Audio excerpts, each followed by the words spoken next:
Assalomu alaykum hurmatli talabalar, sizlar bilan fitopatologiya va mikrobiologiya fanidan ma'ruza mashg'ulot darsimizni boshlaymiz. Mavzu bazidiomitsitlar sinfi. Reja bazidiomitsitlar sinfining tavsifi. Ikkinchisi sistematikasi, meva tanalari va bazidiyalarning tuzilishi. Bazidiomitsitlar sinfi Bazidiomycetes sinfiga kiritilib, bu sinf 30 000 zamburug' turlarini o'z ichiga oladi. Ularning ko'pchiligi o'rmon daraxtlarida chiritish kasalligini qo'zg'atadi. Jinsiy jarayon natijasida yuzaga keluvchi hosilalari bazidiya va bazidiya sporalardir. Jinsiz yo'l bilan ko'payishi esa faqat ayrim turlarda uchraydi. Bazidiyali zamburug'lar bazidiyalarning tuzilishi jihatidan 3 xil bo'ladi. Holobazidiomitsitlar bir butun, ya'ni bazidiyalari bir hujayrali bo'lib, ular bazidiosporlarning yuqorisida joylashgan bo'ladi. Heterobazidiyalar asosan ular bazidiyalari ko'p hujayrali, bazidiosporalari har bir hujayraning yuqorisida joylashgan bo'ladi. Teleobazidiyalarning esa bir yoki ko'p hujayrali bazidiya va bazidiosporlar tinim davrini o'tkazgan teleosporalardan hosil bo'ladi. Endi holobazidiomitsitlar kenja sinfi bilan sizlar bilan tanishamiz. Bu kenja sinfga mansub zamburug'larning bazidiyalari bir hujayrali silindr yoki to'qmoqsimon shaklga bo'linadi va yuqori qismda 4 ta bazidiya spora hosil qiladi. Kenja sinf ekzobazidiyalar tartibi gimenomitsitlar va gastromitsitlar tartiblar guruhini o'z ichiga oladi.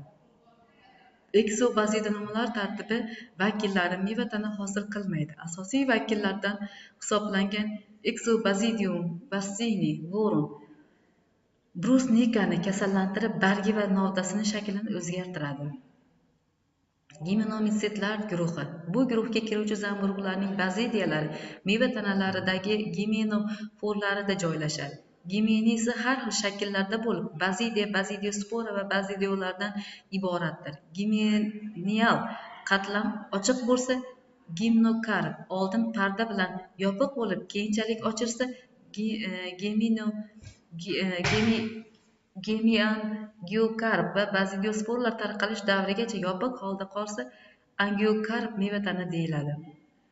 Ushbu guruh meva tanalarining xususiyatlariga va gimenoforlariga qarab afilofora namular va agarika namular yoki plastinkalilar tartiblariga bo'linadi. Afilofora tartibi. Bu tartibga kiruvchi zamburug'lar meva tanasining shakli va konsentratsiyasi har xil. Ularning gimenoforlari silliq, g'adir-budir, qattiq, naychali va ba'zan plastinkasimon bo'ladi. Ularning ko'pchilik daraxtlarni chiritish natijasida o'rmon xo'jaligiga ko'pgina zarar yetkazadi. Gorlenko mazkur tartibni 18 oilaga bo'lgan. Teleoforadoshlar oilasi gimenoforlarni silliq yoki g'adir-budir meva tanalari yoyilgan yoki yarim yoyilgan deb ta'rif bergan. Keyingisi, ya'ni zangnamolar tartibi, Uridinales tartibi. Mazkur zamburug' turlari asosan yuksak o'simliklarda parazitlik qilib, xalq xo'jaligiga juda ham katta zarar yetkazadi. Uning rivojlanish doirasi juda murakkabdir. Bazidiya asosan o'simliklarda to'liq rivojlanishi 5 xil spora hosil qiladi. Birinchisi spermagoni, ikkinchisi etsidi, uridini sporalar, telesporalar hamda bazidiya sporalarini hosil qiladi. Qora kuya namolar tartibi. Qora kuya zamburug'larning barchasi obligat parazit bo'lib, o'simliklarda juda katta zarar yetkazadi. Ayniqsa bug'doy, arpa, makkajo'xori va ko'pgina yovvoyi o'simliklarning changi va urug'larida urug' barg poya ba'zan yerzlarda yashab, ularning hosiliga katta zarar yetkazadi.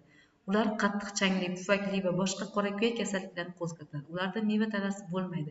Mitselisi egilgach, ularning har bir hujayrasi bittadan teleosporlarga aylanadi.